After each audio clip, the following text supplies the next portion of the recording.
ಆತ್ಮೀಯರೇ, ಶುಭವಾಗಲಿ ತಮಗೆ. ಸಿದ್ಧಾರೂಢರು ಜಾಗೃತ ದೇವರು. ತಾವು ಮನಸ್ಸಿನಲ್ಲಿ ಅಂದುಕೊಂಡದ್ದನ್ನು ಖಂಡಿತ ಈಡೇರಿಸುತ್ತಾರೆ. ಆದರೆ ಅದಕ್ಕಾಗಿ ತಮ್ಮಲ್ಲಿ ಶ್ರದ್ಧೆ ಮತ್ತು ಭಕ್ತಿ ಬೇಕಾಗಿದೆ. ಆದ್ದರಿಂದ ಸಿದ್ಧಾರೂಢರ ಈ ಚರಿತ್ರೆಯ ಬಗ್ಗೆ ಈ ಒಂದು ವಿಡಿಯೋದಲ್ಲಿ ಹೇಳುತ್ತಿರುವೆನು.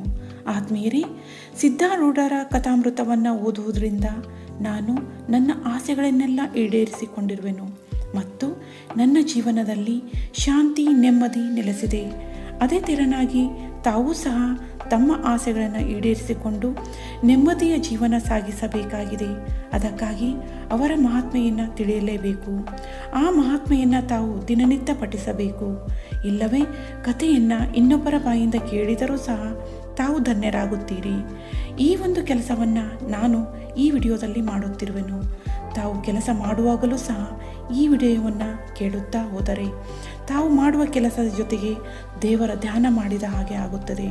ತಮ್ಮ ಆಸೆಗಳು ಖಂಡಿತ ಈಡೇರುತ್ತವೆ.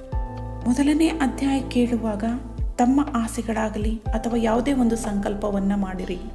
ಅದು 56ನೇ ಅಧ್ಯಾಯ ಮುಗಿಯುವುದರೊಳಗಾಗಿ ತಾವು ಮಾಡಿದ ಸಂಕಲ್ಪ ಈಡೇರುತ್ತದೆ. ನಾನು ಮಾಡಿದ ಸಂಕಲ್ಪ ಸಹ ಈಡೇರಿವೆ.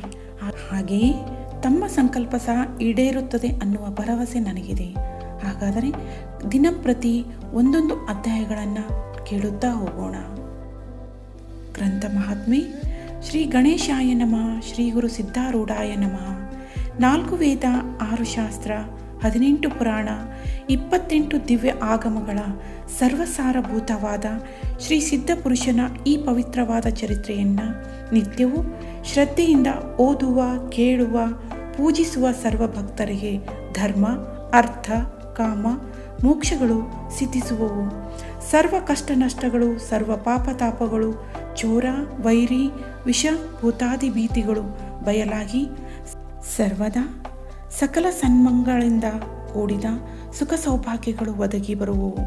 ಶ್ರೀ ಸಿದ್ಧ ಸದ್ಗುರುವಿನ ಕೃಪಾಪೂರ್ವಕ ಶ್ರವಣ ಮಾಡುವುದರಿಂದ ಶಾಂತಿ, ದಾಂತಿ, ವಿವೇಕ, ಜ್ಞಾನ, ಸದ್ಭಕ್ತಿಗಳು ಸಂಪ್ರಾಪ್ತವಾಗುವು. ನನ್ನ ಆತ್ಮೀಯರಿಗೆಲ್ಲರಿಗೂ ಶುಭವಾಗಲಿ. ಈ ದಿನ ನಾವು ಶ್ರೀ ಸಿದ್ಧಾರೂಢ ಕಥಾಮೃತದ 26ನೆಯ ಅಧ್ಯಾಯವನ್ನು ತಿಳಿಯೋಣ. ಶ್ರೀ ಸದ್ಗುರು ಸಿದ್ಧರಾಯನೇ, ನಿನಗೆ ಜಯ ಜಯಕಾರವಿರಲಿ. ನೀನೇ ಅನಂತ ಬ್ರಹ್ಮಾಂಡಗಳನ್ನೆಲ್ಲ ವ್ಯಾಪಿಸಿಕೊಂಡಿದ್ದರೂ ಭಕ್ತ ಕಾರ್ಯಕ್ಕೋಸ್ಕರ ಸಗುಣ ರೂಪವನ್ನು ಧಾರಣ ಮಾಡಿ ಈ ಲೋಕದಲ್ಲಿ ಬಂದಿರುತ್ತಿ. ನೀನು ದೇಹತ್ರಯಗಳಿಗೂ ವಿಲಕ್ಷಣನಿದ್ದು ಸರ್ವಸಾಕ್ಷಿಯಾಗಿರುತ್ತಿ. ನಿನ್ನ ಭಜಿಸುವವರಿಗೆ ನೀನು ಅಭಿನ್ನನಾಗಿದ್ದರೂ ಯಾರೂ ನಿನ್ನ ರೂಪವನ್ನು ತಿಳಿಯಲಾರರು. ಪೂರ್ಣಾವತಾರಿಗಳಾದ ಸದ್ಗುರು ಸಿದ್ಧರಾಯರು ಭಕ್ತರ ಭಯಗಳನ್ನು ತಪ್ಪಿಸುವರು. ಆದರೆ ಸ್ವಶರೀರಕ್ಕೆ ಏನಾದರೂ ಅಪಾಯಗಳು ಪ್ರಾಪ್ತವಾದರೆ ಅವುಗಳನ್ನು ತಪ್ಪಿಸುವ ಉಪಾಯ ಮಾಡುವುದಿಲ್ಲ. ತಮ್ಮ ಶರೀರವನ್ನು ಯಾರು ಪೀಡಿಸುವರೋ ಅವರ ಮೇಲೆ ಸಿದ್ಧರು ಹೆಚ್ಚಿನ ದಯ ಮಾಡುತ್ತಾರೆ. ಅಂಥವರಿಗೆ ಹಾನಿಯಾಗಬಾರದೆಂದು ತಾವು ಪ್ರಯತ್ನಿಸುವರು. ಏಕೆಂದರೆ ಅಜ್ಞಾನದಿಂದ ಆವರಿಸಲ್ಪಟ್ಟ ಜೀವರೆಲ್ಲರೂ ಸಣ್ಣ ಮಕ್ಕಳಂತೆ ಇರುವರು. ಅಂತಹ ಚಿಕ್ಕ ಮಕ್ಕಳ ಅಪರಾಧಗಳನ್ನು ತಂದೆ ತಾಯಿಗಳು ಹೇಗೆ ಕ್ಷಮಿಸುವರು ಮತ್ತು ಅಜ್ಞಾನಿಗಳಂತೆ ಅವರಿಗೆ ಹೆಚ್ಚಿನ ದಯೆಯಿಂದ ಬುದ್ಧಿ ಕಲಿಸುವರು, ಹಾಗೆ ದಯಾಳುವಾದ ಜ್ಞಾನಿಗಳು ಅಜ್ಞಾನಿ ಜೀವರನ್ನು ಕ್ಷಮಿಸಿ ಸನ್ಮಾರ್ಗಕ್ಕೆ ಹಚ್ಚುವರು. ಸದ್ಗುರುವು ಸರ್ವ ಜಗತ್ತನ್ನು ಆತ್ಮರೂಪವಾಗಿ ನೋಡುತ್ತಿದ್ದು ಆತನಿಗೆ ತನ್ನದು ಪರರದು ಎಂಬ ಭೇದಗಳು ಕಾಣಿಸುವುದಿಲ್ಲ. ಯಾರಾದರೂ ತನಗೆ ದುಃಖ ಕೊಟ್ಟರೆ ಆತನು ನನ್ನವನೇ ಎಂದು ತಿಳಿದುಕೊಂಡು ಆತನ ಮೇಲೆ ದಯಾಬುದ್ಧಿ ಮಾಡುವನು. ತನ್ನ ಶರೀರಕ್ಕೆ ಏನು ದುಃಖ ಬರುವುದೋ ಅದನ್ನು ಆತನು ಪ್ರಾರಬ್ಧಕ್ಕೆ ಹಚ್ಚುವನು ಮತ್ತು ಇದರಲ್ಲಿ ದುಃಖ ಕೊಡುವನದೇನೂ ದೋಷವಿಲ್ಲವೆಂದು ತಿಳಿಯುವನು. ತಾನು ಶರೀರದಿಂದ ದುಃಖ ಭೋಗಿಸುವ ಮೂಲಕ ಪ್ರಾರಬ್ಧವು ಬೇಗನೆ ಕ್ಷೀಣವಾಗಿ ಹೋಗುವುದೆಂದು ಜ್ಞಾನಿಯಾದವನು ತಿಳಿದು ಅದರ ಸಂಬಂಧ ಉದ್ವಿಗ್ನನಾಗಿ ಪ್ರತಿಕಾರ ಮಾಡನು. ಏಕೆಂದರೆ ಅದು ಸಂಚಿತವಾಗಿ ಕೂಡಿರುವುದೆಂದು ಬಲ್ಲನು. ಹೀಗೆಂದು ಜ್ಞಾನಿಯು ಪ್ರಾರಬ್ಧ ದುಃಖವನ್ನು ಸುಮ್ಮನೆ ಸಹನ ಮಾಡುವನು. ಇಲ್ಲದಿದ್ದರೆ ಅದು ಸಂಚಿತವಾಗಿ ಪೂರ್ವಜನ್ಮಕ್ಕೆ ಕಾರಣವಾಗುವುದು. ತನ್ನ ಪೀಡಿಸುವಂಥವರ ಮೇಲೆ ದಯಾಯುಕ್ತನಾಗಿರುವುದು ಸಿದ್ಧರಿಗೆ ಸ್ವಾಭಾವಿಕವಾಗಿದೆ. ಆದ್ದರಿಂದಲೇ ಅವರಿಗೆ ಜ್ಞಾನಿಗಳೆನ್ನುವರು. ಇದರ ದೃಷ್ಟಾಂತವನ್ನು ಶ್ರವಣ ಮಾಡುವಂಥವರಾಗಿರಿ. ಒಂದಾನೊಂದು ಕಾಲದಲ್ಲಿ ದಯಾಘನರಾದ ಸಿದ್ಧರು ಕಟ್ಟೆಯ ಮೇಲೆ ಧ್ಯಾನಸ್ಥರಾಗಿ ಕುಳಿತಿದ್ದರು. ಆ ಸಮಯದಲ್ಲಿ ಮಠದೊಳಗೆ ಯಾರೂ ಇದ್ದಿರಲಿಲ್ಲ. ಆಗ 6 ಮಂದಿ ಯವನರು ಮದ್ಯಪಾನದಿಂದ ಮತ್ತರಾಗಿದ್ದು ಸಿದ್ಧರಿಗೆ ಏನಾದರೂ ಪೀಡೆ ಮಾಡುವ ಉದ್ದೇಶದಿಂದ ಅವರ ಹಿಂದಿನಿಂದ ಬಂದರು. ಒಬ್ಬನು ಅಕಸ್ಮಾತ್ತಾಗಿ ಸಿದ್ಧರಿಗೆ ದೂಡಿಬಿಟ್ಟನು. ಅವರು ಕಟ್ಟೆ ಮೇಲಿಂದ ಕೆಳಗೆ ಬಿದ್ದರು. ಆದರೆ ಸಿದ್ಧರು ಅವರ ಕಡೆಗೆ ನೋಡದೆ ಪುನಃ ಎದ್ದು ಮೊದಲಿನಂತೆ ಕಟ್ಟೆ ಮೇಲೆ ಕುಳಿತರು. ಹೇಗೆ ಗಿಡದ ಟೊಂಗೆಯನ್ನು ನೋಗಿಸಲಾಗಿ ಅದು ತನಗೆ ಯಾರೂ ಅಲ್ಲಾಡಿಸುವರೆಂಬುದನ್ನು ವಿಚಾರಿಸದೆ ಮೊದಲಿನಂತೆ ಇರುವುದು, ಹಾಗೆಯೇ ಸಿದ್ಧಾರೂಢರು ಕುಳಿತರು. ಇದನ್ನು ನೋಡಿ ಅವರು ಅಧಿಕವಾಗಿ ಸಿಟ್ಟಿಗೆದ್ದು ಮತ್ತೊಬ್ಬನು ಸಿದ್ಧರ ಕೈ ಹಿಡಿದು ಬಲಾತ್ಕಾರದಿಂದ ಎಳೆದನು. ಆಮೇಲೆ ಅವರೆಲ್ಲರೂ ಸಿದ್ಧರ ಸಮೀಪ ಬಂದು, ಎಲೆ ಹುಚ್ಚ, ನಿನಗೆ ಮದ್ಯಪಾನ ಮಾಡಿಸಿ ಆನಂದ ಕೊಡುವೆವು, ಒಲ್ಲೆ ಎಂಬುವ ಮಾತು ನಮ್ಮ ಹತ್ರ ಎಂದೂ ನಡೆಯಲಿಕ್ಕಿಲ್ಲ ನೋಡು ಎಂದು ಆ 6 ಜನರು ಬಂದು ಅವರ ಸುತ್ತಲೂ ಕೂತುಕೊಂಡರು. ಸಿದ್ಧರನ್ನು ನಡುವೆ ಕೂಡಿಸಿ ಕಿಸೆಯೊಳಗಿಂದ ಮದ್ಯದ ಬಾಟ್ಲಿಯನ್ನು ತೆಗೆದರು.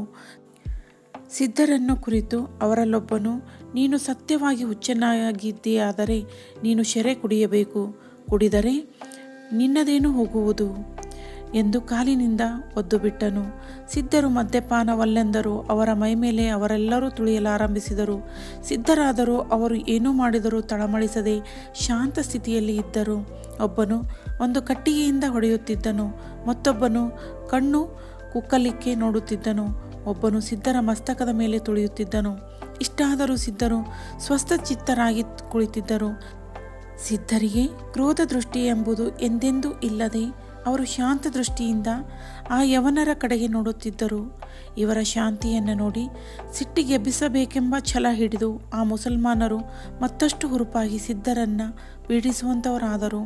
ಹೀಗಿರುತ್ತಾ ಕೆಲವು ಹೊತ್ತಿನ ಮೇಲೆ ಸಿದ್ಧರು ದಯಾಭರಿತರಾಗಿ ಅವರ ಕಡೆಗೆ ನೋಡಿ, ನೀವು ಬಹಳ ಉತ್ತಮ ಕಾರ್ಯವನ್ನು ಮಾಡುತ್ತಿರುವಿರಿ. ಈ ಪ್ರಕಾರ ನಡೆಸುವವರು ಈ ಲೋಕದಲ್ಲಿ ಬಹಳ ಕಡಿಮೆ ಮಂದಿ ಸಿಗುವರು.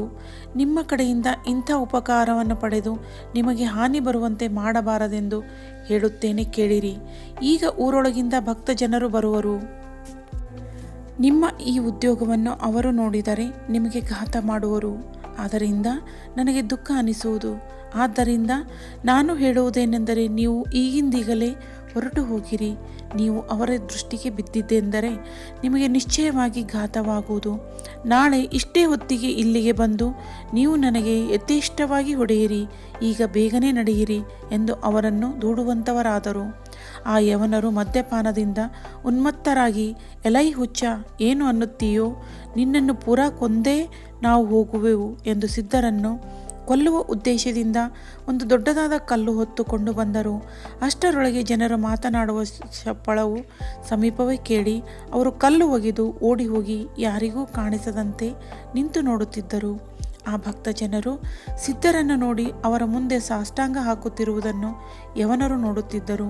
ಆಗ ದಯಾಪೂರ್ಣರಾದ ಸಿದ್ಧಾರೂಢರನ್ನು ಕುರಿತು ಆ ಭಕ್ತ ಜನರು, ಹೇ ಮಹಾಸ್ವಾಮಿ, ಕೃಪಾಮೂರ್ತಿ, ನಮ್ಮ ದೀನವಚನವನ್ನು ಶ್ರವಣ ಮಾಡಬೇಕು.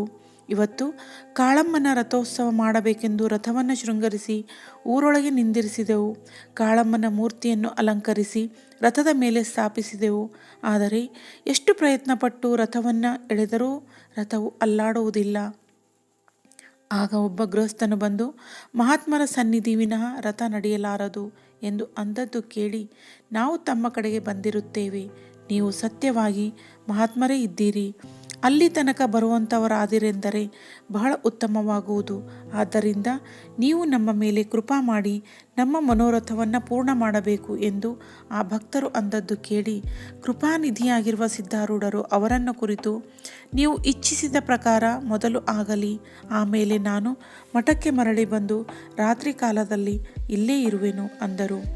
ಈ ಸಂಭಾಷಣೆಯನ್ನೆಲ್ಲ ಕೇಳಿದ ಆ ಯವನರು ತಮ್ಮೊಳಗೆ, ಈ ಮಂದಿಗೆ ಏನು ಭ್ರಮೆ ಹತ್ತಿದೆ, ಈ ಹುಚ್ಚನಿಗೆ ಮಹಾತ್ಮ ಅಂದು ರಥ ನಡೆಸಲಿಕ್ಕೆ ಈತನನ್ನು ಕರೆದುಕೊಂಡು ಹೋಗುತ್ತಾರಂತೆ. ನಾವಾದರೂ ಇವನನ್ನು ಕರೆದುಕೊಂಡು ಹೋಗಿ ಇವರು ಏನು ಮೋಜು ಮಾಡುತ್ತಾರೆ ನೋಡೇ ಬಿಡೋಣ. ನಮ್ಮ ವೃತ್ತಾಂತವನ್ನು ಯಾರಿಗೂ ಹೇಳದೆ ರಥದ ಕಡೆಗೆ ಹೋಗೋಣ ಎಂದು ತಮ್ಮೊಳಗೆ ಅನ್ನುವಂಥವರಾದರು. ಶ್ರೀ ಸಿದ್ಧರನ್ನು ಕರೆದುಕೊಂಡು ಭಕ್ತರು ಹೋಗುತ್ತಿರುವಾಗೆ ಹಿಂದಿನಿಂದ ಯವನರು ನಡೆಯುತ್ತಿದ್ದರು. ಹಳೆ ಹುಬ್ಬಳ್ಳಿಯಲ್ಲಿ ರಥವನ್ನು ಶೃಂಗರಿಸಿ ರಸ್ತೆಯ ಮೇಲೆ ನಿಂದಿರಿಸಿದ್ದರು. ನೂರಾರು ಮಂದಿ ಅದನ್ನು ಬಹು ರೀತಿಯಿಂದ ಎಳೆದರು. ಅದು ಅಲ್ಲಾಡದಿರುವುದು. ಸಿದ್ಧರನ್ನ ಭಕ್ತರು ಕರೆದುಕೊಂಡು ಹೋಗಿ ಒಂದು ಮನೆಯ ಕಟ್ಟೆಯ ಮೇಲೆ ಕೂಡಿಸಿದರು. 8 ಜನರಿಗೆ ಸಹಜವಾಗಿ ಎಳೆಯಲಿಕ್ಕೆ ಬರುವಂಥ ರಥವನ್ನು ಈಗ ಸದ್ಗುರು ಸನ್ನಿಧಿಯಲ್ಲಿ ನೂರಾರು ಮಂದಿ ಎಳೆಯುವಂಥವರಾದರು. ಆದರೂ ರಥವು ಪರ್ವತದಂತೆ ಅಚಲವಾಗಿತ್ತು. ಇದನ್ನು ನೋಡಿ ಭಕ್ತ ಜನರು ಬಹಳ ಖಿನ್ನರಾದರು.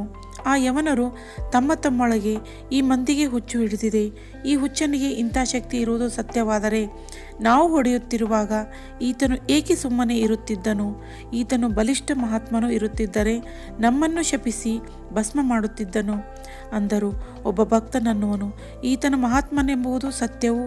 ಅದಕ್ಕೆ ಮತ್ತೊಬ್ಬನು, ಹಾಗಾದರೆ ಇವನ ಮುಂದೆ ರಥ ಏಕೆ ನಡೆಯಲಾರದು ಎಂದು ನಾನಾ ಪ್ರಕಾರದ ಜನರು ತಮ್ಮ ತಮ್ಮೊಳಗೆ ಅನ್ನುತ್ತಿರುವರು. ಆ ಸಮಯದಲ್ಲಿ ಯಾವಾತನು ಮಹಾತ್ಮರ ಸನ್ನಿಧಿಯಲ್ಲಿ ರಥ ನಡೆಯುವುದೆಂದು ಅಂದಿದ್ದನು ಆ ಗೃಹಸ್ಥನು ಬಂದು ಆ ಖಿನ್ನ ಮನಸ್ಕರಾದ ಜನರನ್ನು ಕುರಿತು, ನೀವು ನಾನು ಅಂದಂತೆ ಮಾಡಲಿಲ್ಲ. ಮಹಾತ್ಮರ ಸನ್ನಿಧಿ ಎಂದರೆ ಅವರನ್ನು ಸದ್ಭಕ್ತಿಯಿಂದೊಡಗೂಡಿ ರಥದ ಮೇಲೆ ಕೂಡಿಸಿ ಭಜನೆ ಮಾಡುತ್ತಾ ರಥವನ್ನು ಎಳೆದರೆ ರಥವು ನಡೆಯುವುದು ನೋಡಿರಿ ಎಂದು ಹೇಳಿದನು. ಈ ಮಾತು ಕೆಲವರ ಮನಸ್ಸಿಗೆ ಬಂದಿಲ್ಲ. ಅವರು ಕಾಳಮ್ಮನನ್ನು ಬಿಟ್ಟು ಅವರನ್ನು ರಥದಲ್ಲಿ ಕುಳ್ಳಿರಿಸಿದರೆ ನಮ್ಮ ಮೇಲೆ ಆ ದೇವಿ ಕೋಪಗೊಳ್ಳುವಳು ಎಂದು ಹೇಳಿದರು. ಅದಕ್ಕೆ ಆ ಗೃಹಸ್ಥನು, ಹಾಗಾದರೆ ನಿಮಗೆ ಹೇಳುತ್ತೇನೆ ಕೇಳಿರಿ. ನಿನ್ನೆ ನನ್ನ ಸ್ವಪ್ನದಲ್ಲಿ ಬಂದು, ಕಾಳಮ್ಮ, ನೀವು ನಾಳೆ ಸಿದ್ಧರನ್ನು ಕೂಡಿಸದೆ ರಥ ಎಳೆಯಲಿಕ್ಕೆ ನೋಡಿದರೆ ನಾನು ಅದನ್ನು ನಡೆಯಲಿಕ್ಕೆ ಬಿಡೆನು ಎಂದು ಹೇಳಿದ್ದರು. ನನ್ನ ಮನಸ್ಸಿನಲ್ಲಿ ಸಂಶಯವಿತ್ತು. ಆದರೆ ಇವತ್ತು ರಥವು ನಡೆಯದೇ ಇದ್ದುದನ್ನು ನೋಡಿ ಸ್ವಪ್ನವು ಸತ್ಯವೆಂದು ತಿಳಿದುಕೊಂಡೆನು. ಈ ಪ್ರಕಾರ ಕಾಳಮ್ಮನ ಆಜ್ಞೆ ಆಗಿರುವುದರಿಂದ, ಆ ದೇವಿಯ ಆಜ್ಞೆಯನ್ನು ನಡೆಸುವುದರಿಂದ ಏನೇನೂ ಭಯವಿಲ್ಲ, ಎರಡನೇ ಉಪಾಯವೇ ಇಲ್ಲ ಅಂದನು. ಈ ವಚನವು ಎಲ್ಲರಿಗೂ ಮಾನ್ಯವಾಯಿತು.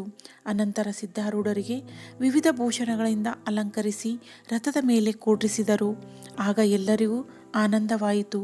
ಆ ಸತೀಶ ಸಿದ್ಧಮೂರ್ತಿಯು ತಾರಾಂಗಣದ ಮಧ್ಯದಲ್ಲಿ ಚಂದ್ರನು ಶೋಭಿಸುವಂತೆ ಅಥವಾ ಮೇಘಗಳ ನಡುವೆ ವಿದ್ಯುಲ್ಲತೆಯಂತೆ ರಥದ ಮೇಲೆ ವಿರಾಜಿಸುತ್ತಿದ್ದು, ಸದ್ಗುರು ಮುಖದ ಮೇಲಿನ ಶಾಂತಿಯ ತೇಜವು ಭಕ್ತ ಮುಖ ಕಮಲಗಳಿಗೆ ಸೂರ್ಯಬಿಂಬದಂತೆ ಕಾಣಿಸುವಂಥದ್ದಾಯಿತು.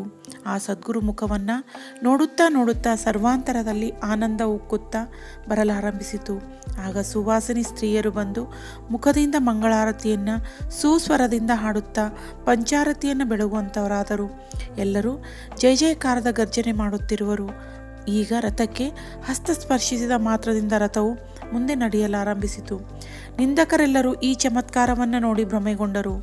ಎಲ್ಲರೊಳಗೂ ಆಶ್ಚರ್ಯ ಹಿಡಿಸಲಾರದಂತಾಯಿತು.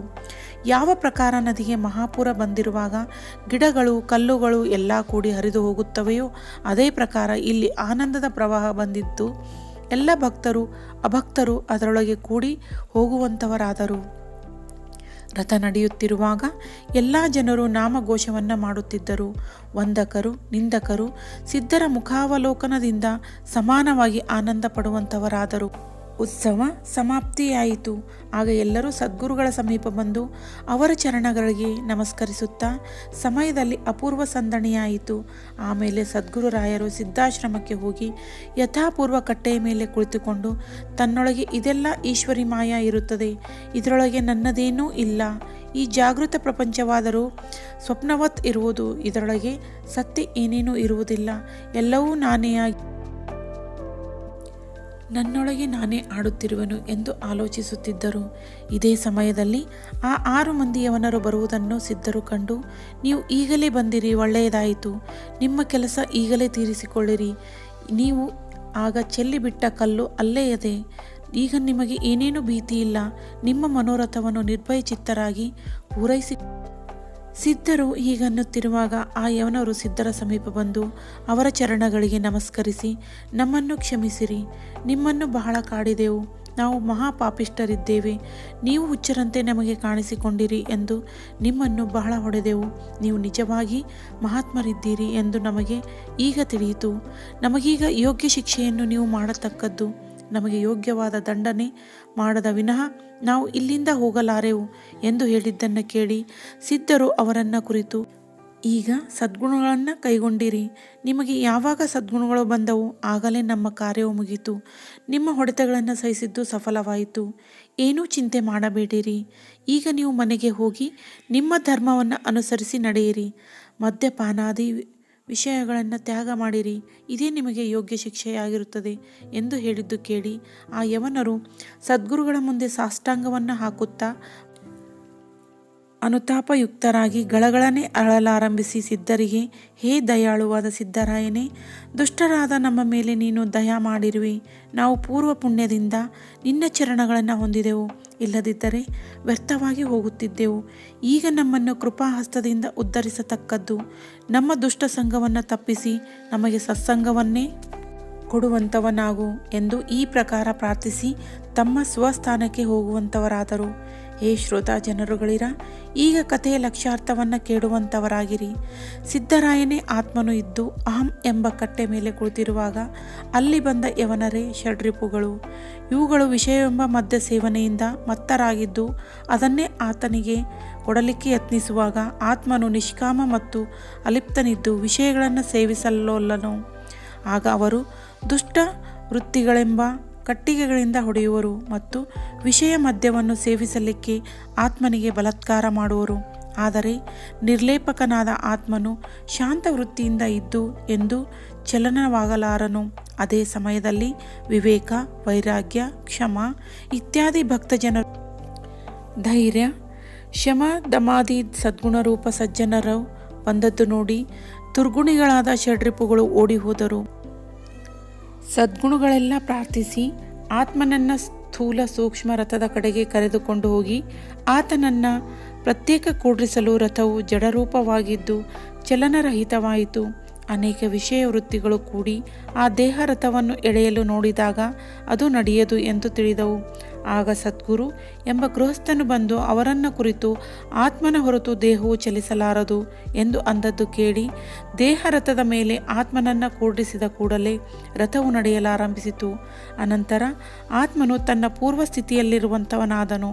ಆಗ ಆ ಷಡ್ರಿಪುಗಳು ಬಂದು ಆತ್ಮನನ್ನು ಕುರಿತು ನಾವು ಉನ್ಮತ್ತರಾಗಿ ನೀನು ಜೀವನೆಂದು ತಿಳಿದೆವು, ನಮ್ಮನ್ನು ಕ್ಷಮಿಸಬೇಕು ಎಂದು ಅನ್ನುವುದು ಕೇಳಿ ಆತ್ಮನು ಅವರಿಗೆ ಅಭಯವನ್ನು ಕೊಟ್ಟು ಅವರ ದುರ್ವೃತ್ತಿಯನ್ನು ಬಿಡಿಸಿ ಸದ್ವೃತ್ತಿಯನ್ನು ಹಚ್ಚಿ ದುರ್ಗುಣಗಳನ್ನು ಶುದ್ಧ ಮಾಡಿ ಆತ್ಮನು ಸ್ವರಾಜ್ಯವನ್ನು ಸುಖದಿಂದ ಮಾಡುವಂಥವನಾದನು. ಎಂಬಲ್ಲಿಗೆ ಶ್ರೀ ಸಿದ್ಧಾರೂಢ ಕಥಾಮೃತದೋಳ್ ಶ್ರವಣ ಮಾತ್ರದಿಂದ ಸರ್ವ ಪಾಪಗಳನ್ನೆಲ್ಲ ಭಸ್ಮ ಮಾಡುವಂಥ ಅತಿಮಧುರವಾದ ಈ 26ನೇ ಅಧ್ಯಾಯವನ್ನು ಶಿವದಾಸನು ಶ್ರೀ ಸಿದ್ಧಾರೂಢ ಸದ್ಗುರುಗಳ ಚರಣಾರವಿಂದಗಳಲ್ಲಿ ಅರ್ಪಿಸುತ್ತಿರುವನು. ಆತ್ಮೀಯರೇ, ಮುಂದಿನ ವಿಡಿಯೋದಲ್ಲಿ ಶ್ರೀ ಸಿದ್ಧಾರೂಢ ಕಥಾಮೃತದ 27ನೇ ಅಧ್ಯಾಯವನ್ನು ಪಠಿಸೋಣ. ಯಾರು ಈ ಒಂದು ಅಧ್ಯಾಯಗಳನ್ನು ಕೇಳುತ್ತಿರುವರೋ ಅವರಿಗೆ ಖಂಡಿತವಾಗಿ ನೆಮ್ಮದಿ, ಸುಖ, ಶಾಂತಿ ಲಭಿಸುವುದು ಹಾಗೂ ಅವರ ಆಸೆಗಳು ಈಡೇರುವು ಅನ್ನುವ ಭರವಸೆ ನನಗಿದೆ. ಆದ್ದರಿಂದ ಶ್ರೀ ಸಿದ್ಧಾರೂಢ ಕಥಾಮೃತದ ಈ ಒಂದು ಅಧ್ಯಾಯಗಳನ್ನು ಪಠಿಸಿ. ಧನ್ಯವಾದಗಳು.